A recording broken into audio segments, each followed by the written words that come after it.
Steady crushing, I suppose. I guess it's time everyone knows. She works at the grocery store. And every time we speak, I say she's beautiful. Wonder if she knows how much that I adore. Every time I see your face, I go up another heart rate. Every time you talk, I wonder how your lips stay taste. Wish I could take you back to my place. Girl, I'm picturing our first day. We can take things at a slow pace. From Get 'em Entertainment.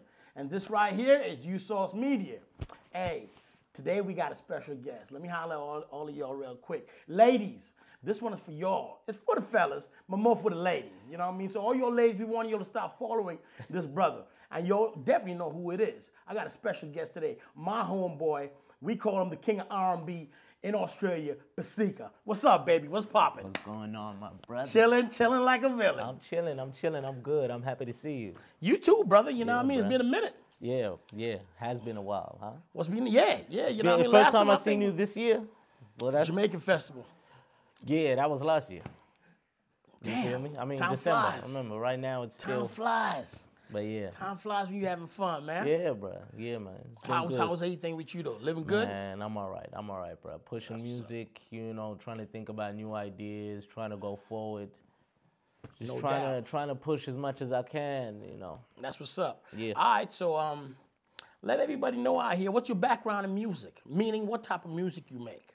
All right. Well, my name is PASIKA. My background in music is I would consider myself a vocalist. I sing, I rap, I create lyrics. It's just all about whatever I can get from my head and put it down in audio fashion. Then that's me. That's me all day.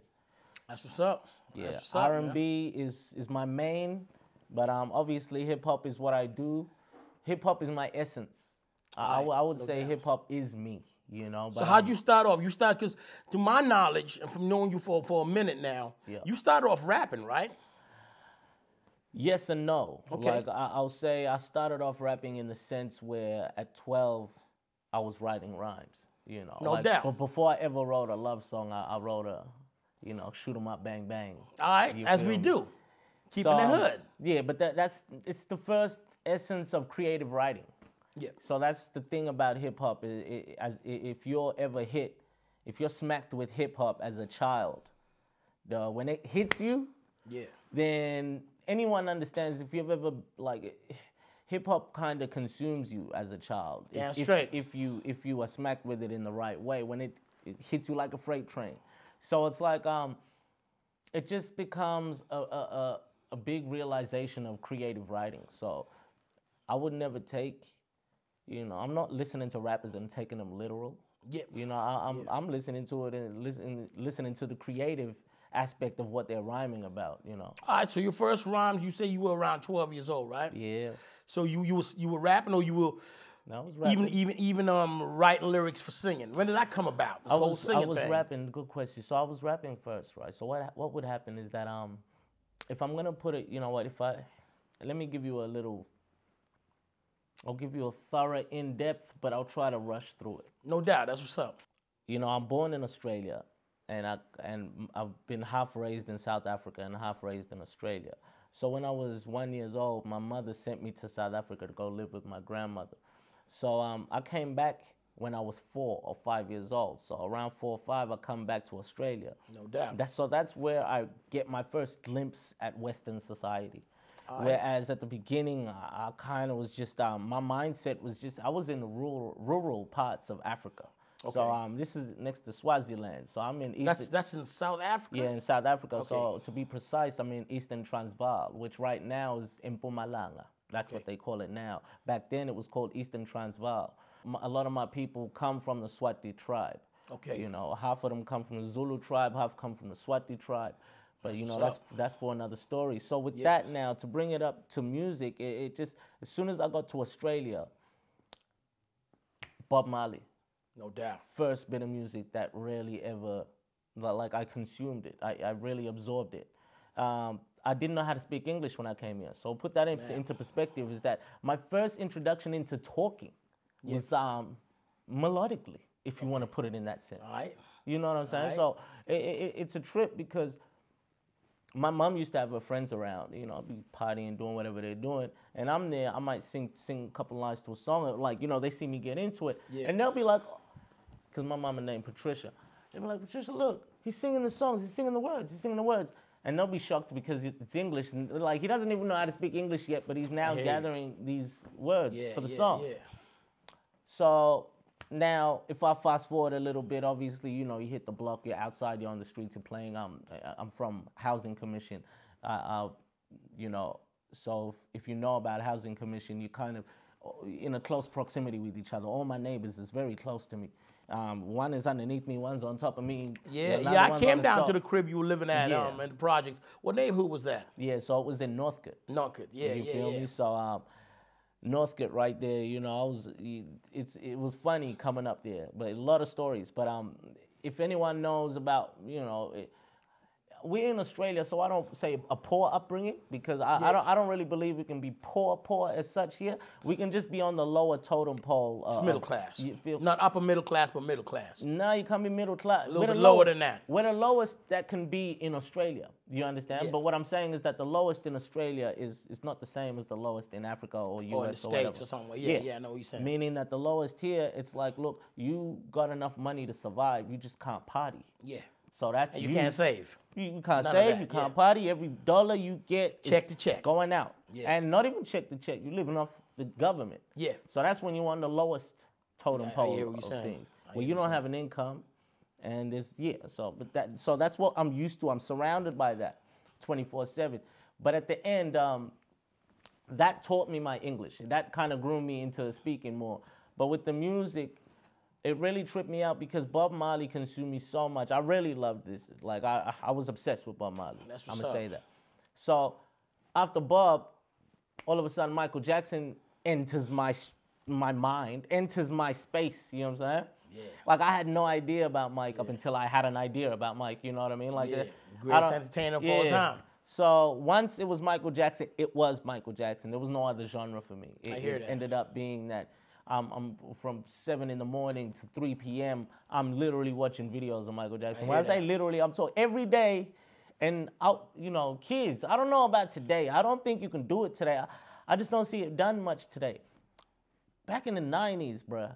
In the 90s, you used to be able to watch one thing over and over and practice over some and steps. over. Even if you're not practicing. This goes along with movies, shows, cassettes, CDs, whatever. A lot of people we were consumers. We would consume slowly. No You know what I'm doubt. saying? Like a The Michael world Ja- moves fast right now with Right all now- this internet and all that type of Right stuff going on. now, you see it's not the same. Kids ain't gonna be kids. They're moving fast. It's with everything and everyone. Kids ain't playing outside no more. They're playing video games. You know what I mean? Things are different in our time. Exactly. You know what I mean? So, but another question I want to ask you. But hold on, my brother. My bad to cut you. Just to bring it back to the music aspect on that is the fact that my upbringing and music are so intertwined. Is that the reason why I answer you in the way that I do? Is that my upbringing and the music, it goes like this. You know? All right, So, no doubt. So if I wrap it up, let me speed it up a bit. Now, after Eminem came rapping, Yeah. I mean, after Michael Jackson came rapping. Okay. Rapping now, my introduction to rapping was Eminem. Can you believe that? Wow, that's crazy. I swear to you. You feel me? Eminem, That's the first time hearing that one from you. I swear to God. Yeah, that's crazy. Yeah. All I mean, right, no doubt. to put it in this sense, look, it's always been around. I remember being like very young. The thing is, when I was Michael Jackson, dog, I didn't give a fuck about any other music. You know what I mean? So if I see some niggas rapping and stuff, I'm looking at. We see TV music and all. We watching the videos. I don't care about hip hop when I'm Mike. You know what I mean? When I was in my Mike mindset, I didn't care about no hip hop. The closest I got to hip hop when I was absorbed with Michael Jackson, when I was obsessed with Michael Jackson, the closest bit I got to hip hop was Jam. Remember Jam? Remember? Yeah. Too much for me. You remember? Yeah. Michael. With Michael Jordan. Yeah. Michael Jordan and Michael Yeah. Jackson with Jam. Remember seeing that video clip? Yeah. It had like a hip hop essence. It wasn't even really hip hop, but that's the closest I got to hip hop at that time. But then, meaning I knew about Tupac. because when Tupac died, it was 96, I remember, like it was a thing. But it was the same year. So you didn't really listen to no Tupac and Not all at that? that time, not You at that came time. up from Eminem onwards. Yeah, but at the time of Tupac's dying, I'm Mike. I'm obsessed with Michael Jackson. So I just hear Pac died, I'm like, okay. I hear Princess Diana died, I'm like, okay. But those are the two main things, 96, that I remember really going down. And even with Tupac, I remember more so the cartoon. What really caught my attention with Tupac was Do for Love. Yep. Yep, the cartoon. I was in South Africa, so now it was like 1998. And I'm in South Africa, and I'm watching the videos. So I'm kind of, see, 98, I've been wrapped up in Michael Jackson for 2 years, since 6 years old. So 6, 7, when I'm 8, I'm not breaking away from Mike, but it's like, look, I'm able to see other things now. Like my mind's not too wrapped up in just one thing now. So now when I see Do for Love and it's the cartoon version, it was, I correlated that. I'm like, oh shit, so they're doing the cartoon version of Do for Love for Tupac because he passed away. And that's when now, you know, the backstories of stuff, like it kind of meant something. It was like, oh, okay, cool. What you won't do for love. You know, all those, it was captivating. So, but then with the Eminem, the main reason why I get hit with Eminem so hard and so deep and so quick and so, that's my main introduction. I'm a 90s baby. So in 1990, I'm born. So in 1999 is when I'm hearing Eminem. Right. And now, see, it's not even just like Eminem, it was just boom. It's a lead up. It's a way of life. See, in Western society, and I told you in the areas that I was growing up in, so if I'm in housing commission, I'm in the flats, they call it the flats over here.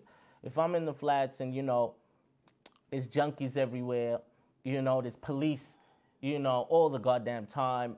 There's just weird shit going on around us, but we're just trying to be kids. Yeah. So it's weird because there's a bittersweet in growing up like that. You know, where you're just seeing a whole bunch of weird, strange stuff that you know you're not meant to be seeing, negative stuff.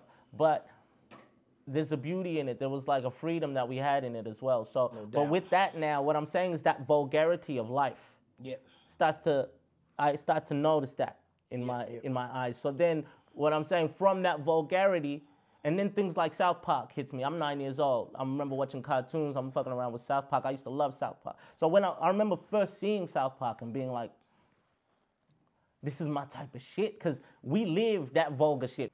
Being introduced to the vulgar language of, not even being introduced to it. Like, let me put it like this. South Park mirrored the vulgarity in which we were seeing in the 90s. You know what I'm saying? So that's what, like, so what I'm saying is that from living in a vulgar environment and then your entertainment, now linking your entertainment with that vulgarity. With what I'm saying, I say South Park because I was 9 years old at the time, and the show is about some 9-year-old kids, and that's what's cool because you know literally they're saying fuck, shit, bitch, every word under the sun, but that's exactly how we would talk. And when I look at it now, in hindsight, it just blows my mind. But we would cuss like sailors, like it was just a normal thing to do.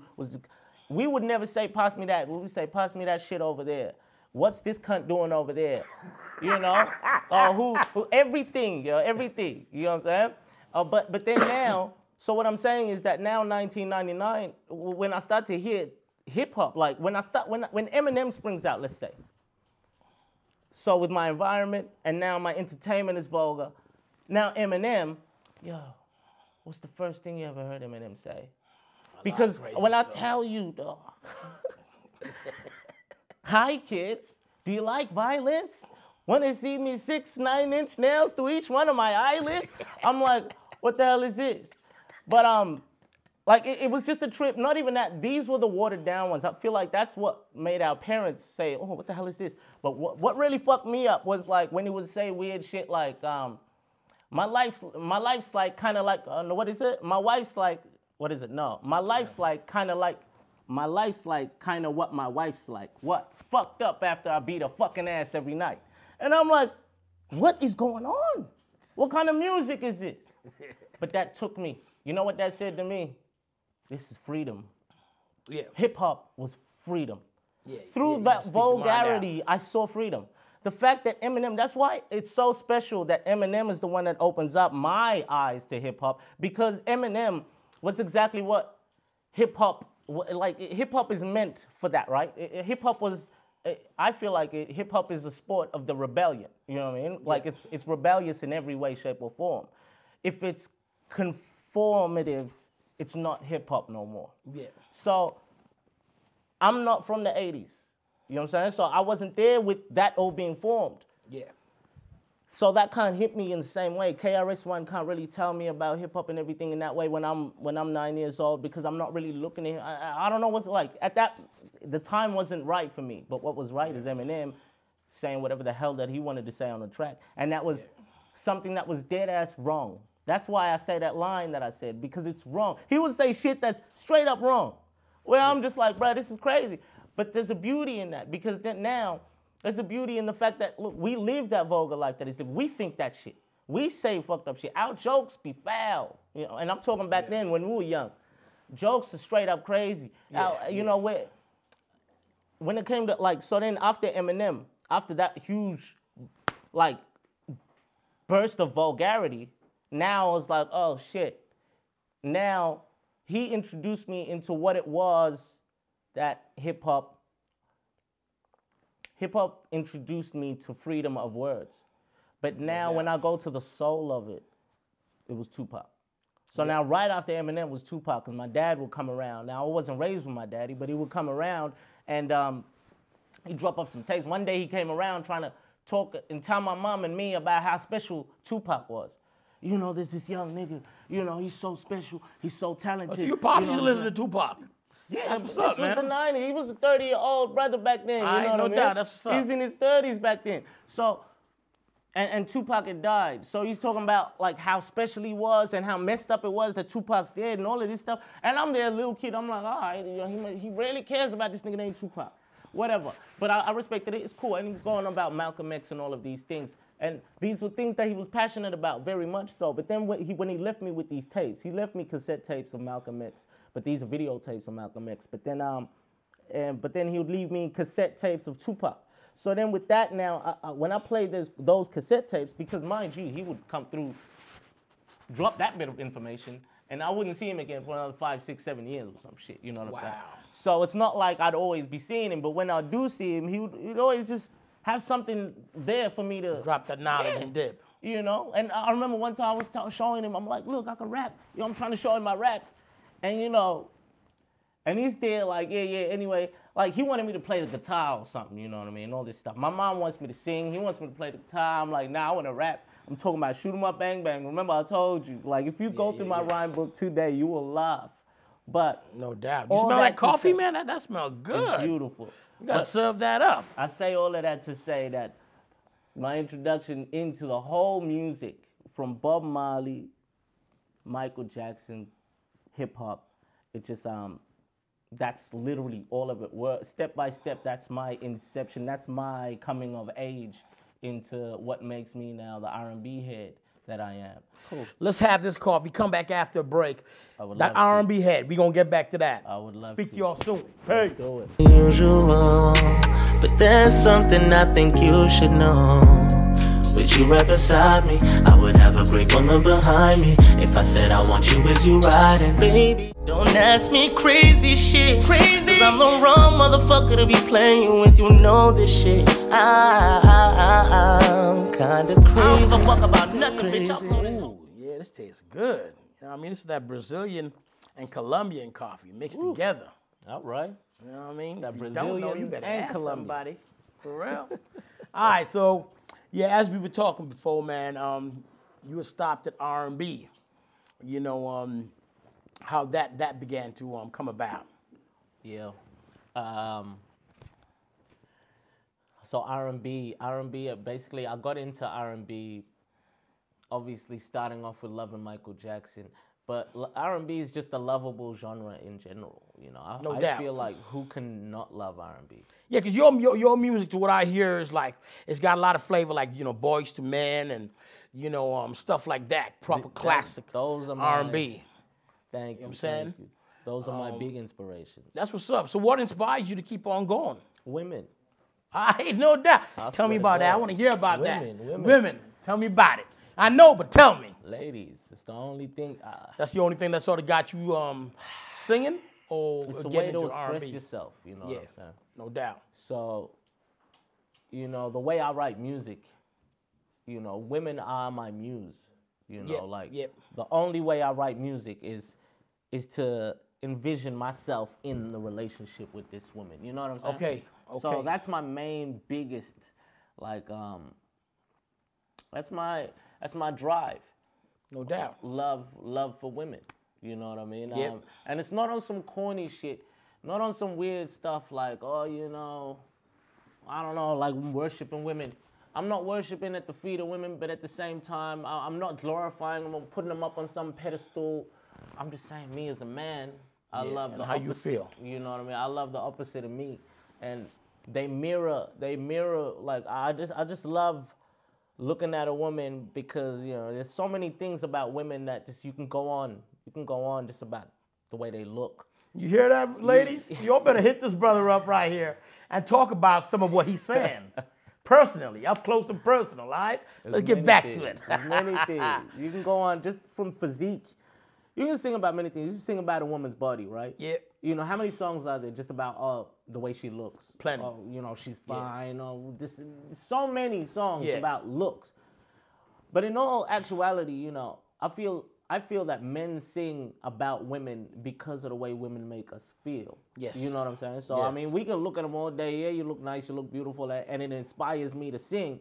But, you know, just love. No doubt. You know what I'm saying? In general. And it's not about, and the funny thing, it's not about knowing love. It's about your quest for searching for what is love.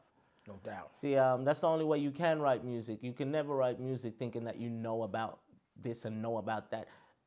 I don't know about nothing. I'm learning every day. Every day you learn something. So I don't know about love. I'm trying to learn about love. I'm trying to go through it in every relationship or encounter that I have. I'm trying to find that feeling. You know that experience will go down in writing. Yeah. All right, and it's not even that I'm trying to find it. You find it. You get with a girl. It clicks. It works. You write about it. Yep, no doubt. That's what's up, man. And I'm crazy enough. I'm crazy enough that,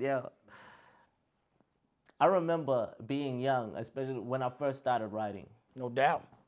You know, these are fabricated relationships. Yeah. Dude.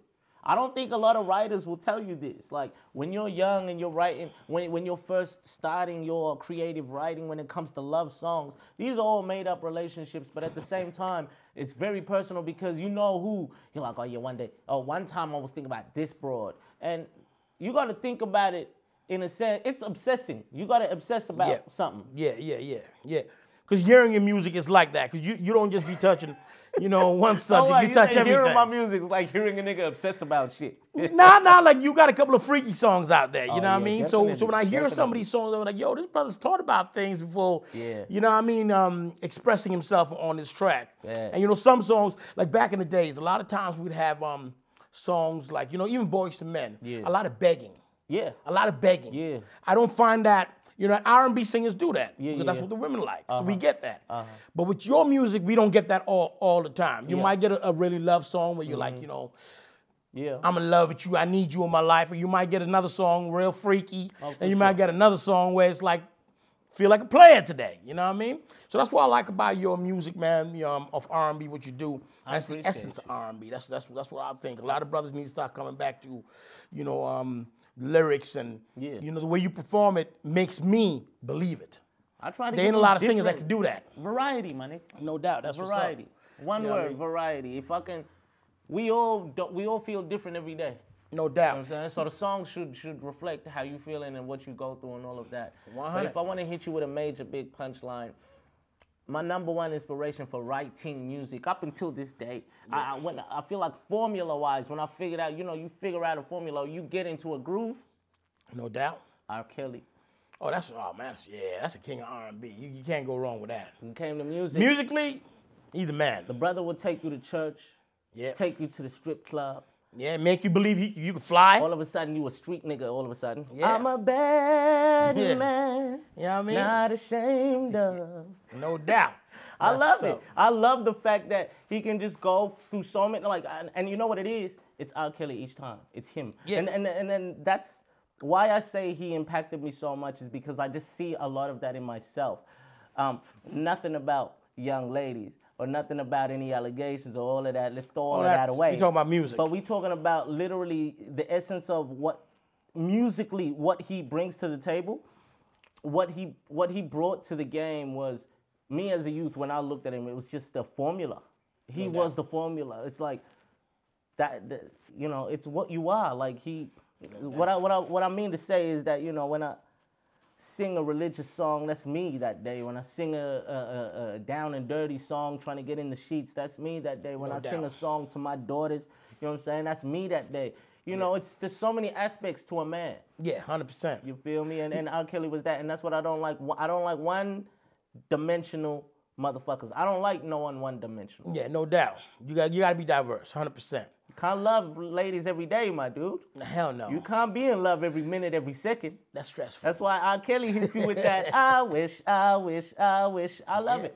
Because now it takes us away from, what is it? We would have just been singing, my mind's telling me no. You know what I'm saying? Yeah, yeah. We would have just been from that, and then to all of a sudden, I wish, I wish. I was obsessed with I wish. I was 8 years old. Me I too. remember that. 8 years old. Me too. That was my shit. My mama called me from Australia. I was in South Africa. My mom called me, and I'm like, Ma, I need to get my hands on that tape. Yeah. It was a cassette tape at that time. My school driver. So the person who picks me up from school, from my house and takes me to school every day. In South Africa? Yeah. He was bumping that. He was bumping that. That's what I'm saying. That's crazy. When I got up in the car. That's crazy. What is it? R.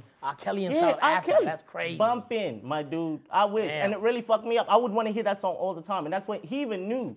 It came to the point where every time I get up in there, it's like, you know, you want to hear this. I'm like, yeah, put on that R. Kelly shit. I'm telling you, I love it. Now, going back to one of the other questions I didn't have before, we went through over it. You know, you went through a few different things, how everything started up and whatever. But tell us about PASIKA coming on the scene. So when I say on the scene, we're not talking about from the hip hop days, the R&B scene. Tell me a little bit about that part. Cool. I want to give a big shout out to my man, DePaul. No doubt. DePaul, he was a big factor in me getting my first studio. All right, no doubt. First time I was able to record was with this brother named DePaul. DePaul, You all right. know? He was a brother from Congo. I think it was a Congolese brother. Yep. You know, from the community. And what happened is that when he gave me that shot to be able to come to his house and record, you know, he had it all set up. No doubt. He was like, come through, let's record something, da-da-da-da-da. Damn. It's 2005, boy. All right, word. It's 2005, so I was 15. No doubt. So it was 2005, and I'm recording for the first time with him, and yeah, it was like, you know, I'll go back and listen to them discs today, you know.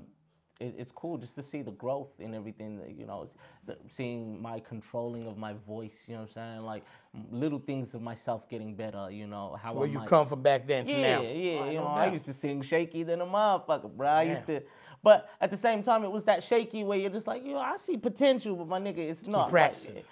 It's shaky. It's just, it needs some, I needed to sharpen my tool, which No I've doubt. done right now, you know, No doubt. since then. So I want a huge shout out to DePaul. And from DePaul, it went to my homeboy, Sly. Slide. Sly was a big factor in my life. I want a big rest in peace to my homeboy, Sly. Okay. Big part of my soul to this day. You feel me? Slyko Maroa, a really good brother, Zimbabwean brother. I met him here in Australia.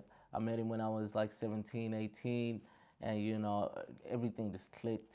You feel me? Everything was just really cool. I went, and I want to give a shout out to the Komba sisters. That's my family. Right. You know, from Hilma, Hakima, Mazna. You know. That's what I was going to ask you. Who are some of these artists you admire out here in Australia or overseas? Definitely, in Australia, there are a lot of people on the grind that I admire. You know what I mean? So, and that I just, you know, like. Give us some names. They're my people. Give us some names. So, like I said, you know, Hilma, Hakima, Mazna. I love the Komba family. Like the thing is, they're family friends of mine. They're like my cousins. I take them like family. They take me like doubt. family. So, you know, Muhammad as well, he's big in the These game. singers or these are rappers? See, these are creatives. All right. You feel me? So through the sisters, just the sisters alone, they create from singing to acting to you know, Damn. dancing. You feel me? And then you got the brothers in the family. They remind me of the Wayne's brothers. Okay. The Wayne's family. Everybody talented, big family, yeah. Because, bro, the brother, like Muhammad, he a top producer. doubt. He's been a top producer out here in Melbourne for a long time, or in Australia. Crazy. You feel me? And Crazy. that's like mad close family friend, you know, meaning that, you know, I know his family, he knows mine. But at the end, like, even my other family brother, my other family friend, Mandela, same family from the Komba family. Mandela's dope. He's a cartoonist, you know what I'm saying? Dope. He knows how to animate things and all of that. Wow. He's literally lived in Japan for like the last 10 years because of it, you know what I mean? crazy. So I just love the grind. I love to see people doing their thing, you know? I want to give a big shout out to Jay West, because Jay West is someone that gave me my chance as well when I was here. I remember he's the only one that I could say went from the TV screen to right there in front of me in my projects, you know what I'm saying? No he doubt. came and visited me, came and got me from my block, you know what I Yeah. mean? And was just like, hey, I heard you can sing, boy, what up? And I was taken aback, bro. I was shocked. Mind you, this is Jay West. For a brother like myself, man, Jay West is Dre. Okay. Because if I'm 12 years old, 13, 14, and I'm bumping, and we're seeing his music, he was the rapper that was like Australian. Like in Australia, we didn't have any rappers. You feel me? We were all looking at the American rappers, obviously. No doubt. But at the end, like when he first came into the scene, it was really cool. It was a breath of fresh air. Even though I knew that we all know he comes from America, but he lives here now and he's doing his thing here now. He was like a basketball player, and you know, after I think the Hoop Dreams, he didn't want to do that no more, and he wanted to get into the music. But at the end of the day, he's just a solid dude. He's a really good guy. No doubt. That's what's up. That's Jay West. You know, Any producers you want to shout out to? he's a producer. He's a big name No, producer. that I'm anyone fucking with. besides Jay West. Yeah. Who else you got? Who else, you know what I mean, you want to shout out to and I want whatnot? to shout out my boy, you know, Earl, my nigga Earl. He likes to spell his name backwards or something. It's like Lee Ray. How do you spell Earl backwards? I don't know how to spell Earl backwards, but that's my brother. He's a really good producer. He's produced some of my music, and I really love him. I trust him. My brother Earl, he's down here in Melbourne. I fuck with him a lot. You know, there's so many artists even. You know, this other white boy, Connor, that he does R&B music. That I'll fuck with it. I'm like, all right, little boy got some sauce, some swag with him. Okay. No doubt. Who else? Max Film. Max Film is someone that, man, I love these people, yo. What about international producers? I don't know no international folks. I mean, I love You them working all. with a producer, Double O? Double O, that's my mans. All right, let me hit it. You'll drop the track. let me I'm hit sure it. of that. Let me Yeah. hit it. Double O, Yeah. that's my mans. He was actually meant to be staying with me or coming over and seeing me in December, which was a couple months back, like 4 months ago, but that didn't end up happening. But he's a really, really cool friend of ours. A really good producer, very talented. Y'all dropped the track. What was that track y'all The got? track? Y'all dropped. Yeah, I mean, I forgot the name of the song, but there was You a video know. and everything to it. And if y'all find it, your boy was in it. Where You Been? Where you been? There you go. That's what's up. Yeah, man, it was a Where You Been? beautiful song, R&B track. Please go listen to it. It's out there. You know, give it a like. Please go subscribe to my YouTube channel. Please subscribe and bang a like even to what you're seeing right now. No doubt. Right now, USource you Media. feel me? That's what it USource is. Media. I love it. I'm really grateful to be out here, and I'm really loving. I'm loving what I'm seeing out here, just doubt. on a grassroots level of things. And speaking of grassroots, I want to give a big shout out to Tariq Nasheed, because that's a brother that really, you know, when he said my name, you know, it felt like Malcolm X was saying my name. It felt like, you know, Martin Luther King was saying my name. It felt like Nelson Mandela was saying my name, meaning that it felt like someone so predominant and so fixated on his mission in life, you know, with his goal on building all the things that he wants to build, from museums to getting documentaries done to films and, you know, making albums, mix live, all of that. And he got the time to say, what up to me? No doubt. That blew me away. So I want to give a big shout out to Tariq Nasheed. He really, you know, someone I admire very, very much. He's a very, very solid black man. Someone that. Where's he from? Out here in Australia? No, he's there in California. All right, so he's from Cali. That's what's up. So very good, solid brother. I love him. You know, I love him like I love my uncles. You feel me? So that's Tariq Nasheed right there. So big what's up. How about out here in Australia? Is there any artists you want to work with that you haven't yet? I want to work with all of them. Independent artists. I want to work with all of them. From the ones I know You'll to hear the that. ones I don't. You better hit him up. You'll I hear swear. that. He want to work with all of y'all. All of them. You know what I mean? So hit him up, and you don't know what's going to come out of it. For real. There's no one that I can't think of that I don't want to work with, meaning that, like, when I see him doing their thing, I just love it. Even if I can help with a lyric here or there, no matter what, I'm down. You there. I'm You there to down. do that. You feel know what I me? mean? You know, but I'm loving the dancehall wave that's going. I mean, the Afro beats that's wave. going on right You now. feel me? But mind you, this is why I got dancehall and Afro beats in my Because they be mind. taking a lot out of dance hall. It's not taking a lot out of. I was watching something on YouTube where someone was saying that, you know, dancehall and you know, it's falling off because Afrobeats is doing whatever. I just don't think they're competing. I don't like that. I don't like why I find a lot of two niggas in a room. Why one nigga gotta be better than the other nigga? What the fuck is this? Just bruh, just be. It's like with the Michael Jackson and No, Prince. I think it's the slang. It's a lot of stuff that But it's Michael Jackson and Prince to me. you know, Prince. Well, you know, Prince See- did see- play a lot of instruments. See, yeah. Michael didn't. See, I get that. Yeah. That's cool. That's cool. But I'm a Prince- Michael Jackson person, but I'm just saying. But dog, you know, a doctor, a white collar motherfucker, white man, nothing to do with hip hop, nothing to do with music, nothing to do with R&B. Yeah. He's not gonna fall out of his seat from seeing Prince. He's gonna do that for Michael Jackson. You feel me? And that's the only reason why I just felt, for impact-wise, this conversation is always null and void to me. Yo, I like both artists, so I'm gonna let y'all have that argument with this brother. You know, hit him up and Dancehall, argue who's better, Afrobeats. Michael or Prince. I think it's I ain't the about to same. get on that one. Dancehall, Afrobeats is the same argument as Prince or Michael. They're just different. They're different. And I hear what you're saying. They're different, but they're the same. I guess that's why they're in the same conversation, but they're different. Shout out to Afrobeats. It's really doing its thing. I really fuck with it. Worldwide, yeah. African brothers doing their thing. I love the fact that doubt. it's getting the shine that it's getting. Yeah. Because another thing too, I don't want to make it seem like this is why we get the wars of the genres, because it's just about shine. It's not about who's doing better.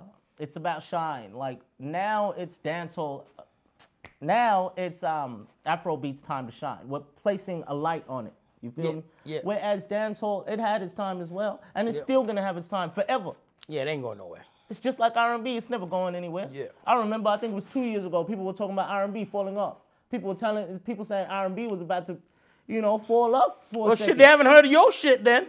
If they think R&B is about to fall off, listen to this man's shit. Bro, Straight up. I'm You know what I mean? I'm reviving it for here. You about to let them know that it ain't falling off nowhere. Definitely not. Yeah, I mean, yo, what I was gonna ask you was, how you find the music scene out here in Australia, whether it be hip hop or R&B? What do you think about it? The music scene, it could be better. Uh-huh. Could be better. But you know, this is from my perspective as like. In what sense? This is what I'm saying. Like, my perspective as on music here in Australia, it's gonna be strange because I feel like Australia is one of them weird places where, you know, you can get 10 different explanations for one thing here. Like, in other words, because we all come from such diverse backgrounds, it makes us look at one thing and have so many different answers or for that one thing. You know what I'm saying? Damn straight. So I don't think there's one. Exact thing. It's a bunch of different things. Yeah, it's so many diverse things. Because we're diverse, it's so many things that now bring up whether you're a musician that's loving the industry right now, or whether you're a musician here in Australia that's finding it difficult or finding it not as accepting as you whatever. One of the things I find out here in Australia, what they need to do is they need to put in a lot more money behind artists. You know what I mean? As far as hip hop or R&B genres. You know what I mean? Because you can put on the radio out here, and all you're listening to is rock. You know what I mean? Whether it's from the 90s or now, that's all they listen. So they got to start putting in a lot more into these independent artists by spending money out, you know what I mean? And putting their shit out on the radio. Because if you can be playing some of Jimmy Bonds that was like 91 still playing on the Fox right now, why can't they put on some new shit like yours? True. You know what I'm saying? So they just got to put in a lot more money behind the music scene out here. That's one of the things I think. No, There's a bunch of others, as you were saying, but that's one of the things I say. hear you on that. You know what I mean? Main thing that I can add to that, I would say it needed to be done like this, I feel like. Look, instead of being like, look, there's artists like me that are out here, independent artists, hip-hop, R&B, I would say maybe for the black audience or the urban audience. Let's say the inner city audience. Whatever that audience, why don't we just give them a radio station? Just give them a station. Meaning that, not even give, like as long as there's a space on the airways for you, then you should flourish.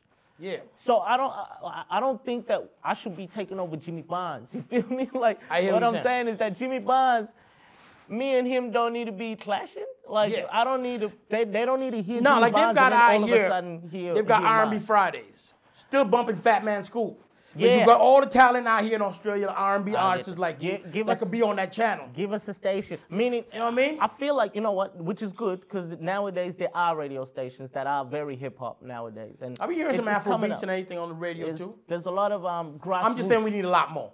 Grassroots. Anything grassroots, it organically becomes a fixture in society. If it's not grassroots, it's going to come and go. But if it's grassroots, it's gonna come and then stay forever. Just like hip hop. Hip hop is grassroots. That's why it came and it stayed. Anything else that doesn't follow that formula, you're not gonna win. And I feel like it's beautiful because we got hip hop to look at. We got hip hop to look at and say, hey, look, how did hip hop form and how did that start? And like when you got that track record, it's cool because now you get to do that all over again. And I would argue that we have the luxury of being able to try to do that again here in Australia. Because when I say that, I mean to say that radio station, like if we can funnel a radio station where it's like, look, everyone that loves hip hop here in Australia, can we all boost this radio station? If everyone can love it, if everyone can whatever, if radio station turns to a YouTube network, that's booming. If that can boom, it's a slippery slope. It turns into artist production, meaning now you get to have your local artist being pushed out on radio in a form that you've never seen before, you know. But no doubt. So you get a lot of gigs out here, you know, in Melbourne or in Australia. Is it easy to come by or is it hard? All right, so with gigs, I used to gig a lot. I would say from 2016 to 2020, you know, I was doing my gigs here and there. But the way I don't find myself, I don't get what I want out of what I'm doing through purely just performing. Okay. So if I'm gonna put that in a better light, like I love performing for the people. Anyone that's seen me perform, they know that I love performing. Yeah, the women like it too. I've been there a few times. They be tripping on you. I love to see their faces, you know. I love to see the reaction because they never expect. A lot of times when people see me, they expect maybe I'm gonna bust out rapping, you know, yo. But I'm a singer, you know. I'm gonna sing you a panty dropper real quick. But at the same time, you know, what I mean, I'm gonna tell people don't get it fucked up because this dude's got a mixtape out with him rapping, slaying. Yes. Now, I'm gonna tell you all dudes that be rapping out here. You know what I mean? He shot on a lot of dudes that rap, and he don't even rap. So go look out for that too. Let them know what that mixtape is called so they can find that. It's called Lockdown State. Lockdown State. Lockdown State. Now, for you cats that's rapping, oh shit, I'm afraid for y'all because you got an R&B singer. You know what I mean? Just putting it down. Go cop that and check it out. See what it's all about. Straight up. Who have you collabed with out here in Australia or overseas? Oh. We did talk about Double O before from Florida. So Double O, definitely. I've collabed with my brother. Basically, if I want to, so I've had some collaborations in South Africa as well, but you know, these are things that haven't really come to the surface yet. So I don't want to spoil anything. You know, no spoilers. because nothing has come out yet. Give us a name at least, so you know they feel the vibes back in South Africa. No, yo, my boy's repping my name. Who? My brother's name is Osman. I'm gonna say this, and I'll say that he's won many awards. There you go. So look out for that too. He ain't gonna give us too much. You feel me? But y'all got to follow him to find out more. You hear me? So the thing is, I mean, he might have a stage name. So Osman might not be what you know him as, but definitely that's my brother. That's my family friend. But at the same time, he's a very good producer, and he's got a lot of accolades at this moment in time. Another brother, Nicholas that I was working with from South Africa. He's a PR. He's a good PR. Like no doubt. So he's someone that I'm trying to connect with even to this day. We still, you know, our plans are on the back burner, but at the end of the day, you know, I just love to see if he's working, what he's doing. You know, when I'm ready, I'll contact him and we'll get the ball rolling like it should on the African side of the game. But as for internationally in general, you know, I've gone double O, but then, you know, I've just recently had the pleasure, you know, of doing a song with my brother, One Lord God. I think he a Jamaican dude from the UK. Yeah. Yep. You know, so he's a really solid brother, a really good brother. We had him out here. I didn't do the interview. Matter of fact, Beans did that interview. But yeah, he was in the same studios out here. Oh, nice. Yeah, he was brother. here. Go look it up. You find it. You find it, show. That's my brother. I love him. Yeah. I love him. He was a really cool dude. Very good spirit, you know. But when it comes to the music, I see his passion for it. You know, he's for it. You know, just like myself. Like when we see a beat, you want to eat that beat. You know what I'm saying? You just want to work. So I love that about him. And I want to say sorry for taking so long, One Lord God. You feel me? Sorry for taking so long with the song that we did together. There's just a few little kinks that I got to deal with. But at the end of the day, I'd love to do another track with that brother. And anybody in UK, anybody in the US, anybody, you know, worldwide, the whole diaspora. Worldwide, you know what I'm saying? For real. You know, music is the one joining force that like. It's powerful. It's powerful. No you doubt. know, any new releases coming out soon? Because you were doing like probably about a couple months ago. You were doing every Friday. You were dropping a new song. Is that still going down? Yes. So what I was doing for like around 3-4 months, I was dropping a song every week. Every Friday, I was dropping a song. So at this point, I've cut it down. I want to at least do a song every month or so, or something like that. But at the same time, not to say I want to do a song every month. It's just that now. You'll still hear things from me on my channel. Yeah. But obviously, you'll be waiting for the big polished videos and stuff like that. No doubt. But I'm working with my man, Max Film. You know, Max Film is really good videographer. That's my man. I think I met him once. Yeah. I think I met him, the white dude with the long hair. Yeah. Yeah. You know, another dude too, you know, from TMC Media. Yeah, I know. Timothy. Exactly. Yeah. You feel me? So he good. He doing his thing. These are people that just show me love, you know. So like, the love that they show me, I swear to God, I wish I could give it to them like physically. I want to like, you know. Sometimes you wish that there's a way that you could just show your appreciation for someone, because my words will never do it justice. Because anyone that can help me to get my babies to where they need to be, because my music is my children. You know what I mean? So if I'm cultivating a sound and you help me by creating a video for that and allow me to do that with you, there's no words that I can say. You know, it's you took something from my mind and we made it physical, and to have help doing that, it's a blessing. No doubt, that's what's up. You got any advice for these new upcoming artists as far as independent artists in Australia, South Africa? Yeah. You know, any advice you want to tell these newbies coming up? I can just say keep your ears open. You know, main thing is that there's information coming in, you know, from so many different ways. You know, there's so many different ideas on what it is. In other words, when it comes to making it, there's so many different ideas on what it is to be an artist, or how to be an artist, or how to break out as an artist. But you know, as long as you're listening, as long as your goal is your goal and your ears are still open, you'll always get to where you want to go. No you doubt. Know what I mean? No but doubt. At the end of the day, just, you know, stay optimistic, because This game is like that, you know, as a musician. Yeah, it ain't easy. It's a struggle. Yeah, motherfuckers don't really know. Yeah, I mean, Musicians. it ain't easy. I think musicians is a different thing. You know what I think musicians' problem is? I feel like the biggest problem with being a musician is that, you know, deep down, I feel like we're just mad emotional. I feel like that's what makes you write music, is your emotions and you trying to put it down. Yeah. But then now, mix that with business. Nigga, that does not mix. Yeah, I'm the man for that. Holla. You feel me? Get him entertainment. You feel You know what it is.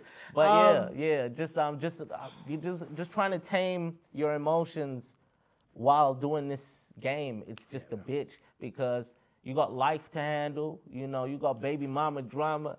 You got bills. You know, you got. Maybe you can't get a job, you know what I'm saying? Maybe so many things might be happening in your life and you gotta try and think on how to make it. Yeah. You know, you feel me? So that things like that could crush your spirit. Yeah. But I would want to tell them, never let them crush your spirit. Yeah, struggle is good. Because when you pass that struggle and you know what made you who you are now. That's why you gotta tell them. You gotta tell them why the struggle is good. Because sometimes we get caught up with the vague terms. Yeah. Struggle is good. Someone be like, why? This doesn't feel it. Fuck this shit. No, you know it's going to hurt. It's going to pain. It's going to be some bad days. But when you get to what you want, that struggle didn't mean shit. It just made you who you are. Facts. You feel me? Exactly. Now, last, you know, what I want to ask you is, what I want you to tell the viewers out here where they can find your stuff, man. Yes. You know, all platforms. Please let them know right now. Well, you're going to find me on YouTube mainly. And I said YouTube. That's YOUTUBE for the people that don't know. Yeah. So yeah, now you can find me on YouTube. And how? How do they find you? What's PASIKA Music. There you go. Me? So if you type in youtube.com/PASIKA Music, that's PASIKA Music, you will definitely see my beautiful face right there. You will hear my beautiful voice right there. And if you subscribe, if you hit me up on email or Gmail and you tell me how much you love my music, I might just come visit you. You feel me? So I'll give you, I'll incentivize you coming and messing with my music, you know what I mean? Even Instagram, PASIKA Music? Instagram is PASIKA Music. There you go, man. You're going to find this man everywhere. If you don't know, you better ask somebody. You better check this man's music out here. You know what I mean? Because everybody from this show over here to independent artists out here, we all doing it. We all trying to get there. We're all trying to follow the things we love. So we need you people to like, subscribe, pass it on to the next person. You know what I mean? Just don't be watching the show and be like, yo, that was nice. No. We like that prescribe all that good stuff. All right? If you ain't gonna do that, this ain't gonna last forever. Not at all. Not at all. So with that being said, I hope you'll enjoy the show. I love what I did today, man. I enjoyed this, yo, for real. I loved it too, my No brother. doubt. That's what's up. I loved it. For the ladies out there, remember my name. That's PASIKA. Yo, better hit this brother up. Y'all know where you can find him. Remember, you feel me? You know what I mean? And me, y'all know who I am. Rock Quest, the host of the most from Get 'em Entertainment. This is USourceMedia. We out of here. Peace. Holla. Out I'm gone. A match to kerosene, let love explode. Cause I want you, really want you, wanna hold you. It's time I told you, it's what I go through. Now you know the truth.